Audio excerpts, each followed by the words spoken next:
मेरे प्यारे दोस्त, मैं पढ़ने जा रहा हूँ the night train eight Deoli, जो सेमेस्टर 3 में 12 का है WB बोर्ड का, ठीक है।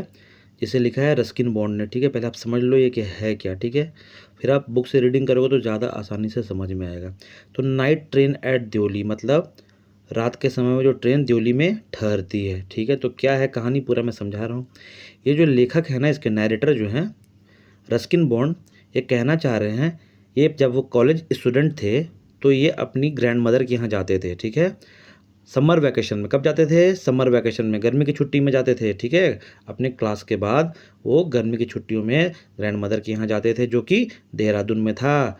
तो वो दिल्ली से देहरादून की तरफ सफ़र करते थे, दिल्ली से देहरादून जाते थे।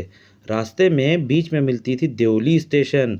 सुबह 5 बजे वहाँ पहुँचती थी ट्रेन और लगभग 10 मिनट के लिए वहाँ रुकती थी। तो सवाल आएगा कितने देर के लिए रुकती थी? 10 मिनट के लिए रुकती थी। जब वो वहाँ जाते थे तो वो एकदम सुनसान था, है ना, वहाँ पे कोई था नहीं। लेकिन एक लड़की थी जो बेचती थी केन बास्केट। याद रखना, क्या बेचती थी? केन बास्केट, याद रखिएगा इस बात को, ठीक है।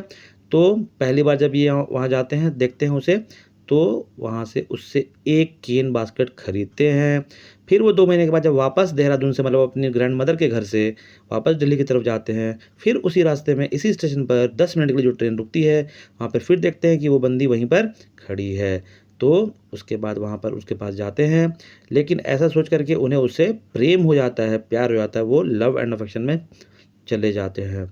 उसके बाद दोबारा, उसके बाद से थर्ड टाइम के बाद से उसे वो बंदी, वो लड़की कभी वहाँ उसे नहीं मिली। तो अगर सवाल आता है कि क्या उसे फिर लड़की दोबारा मिली, तो उससे नहीं मिली। और ये भी सवाल आता है कि फिर वो बार बार उस रास्ते में जाते थे तो क्या उसे लड़की मिली, वो बंदी मिली जिससे वो प्रेम कर बैठे थे, प्यार कर बैठे थे, मोहब्बत कर बैठे थे, इश्क कर बैठे थे? तो वो नहीं मिली, याद रखिएगा। बस यही कहानी बताया जाता है। तो इससे ऑथर जो है, जो रस्किन बॉन्ड है, वो ये बताना चाहते हैं कि कभी कभी ज़िंदगी में ऐसा कुछ शॉर्ट टर्म खुशी मिलती है, लेकिन वो हमेशा के लिए मेमोरी बन जाती है। तो इसके बाद अब आप इसको एक बार रीडिंग कीजिए, और MCQ चाहिए होगा तो बताइएगा। बहुत सारे MCQ है जो एग्ज़ाम में आपको काम आएगा। व्हाट्सअप करें हमें और सब कुछ मिलेगा। और सारा क्वेश्चन, सारा वर्ड्स हो चाहे प्रोज हो, कोई भी क्लास का, किसी भी बोर्ड का चाहिए तो कॉन्टैक्ट करें। Thank you so much.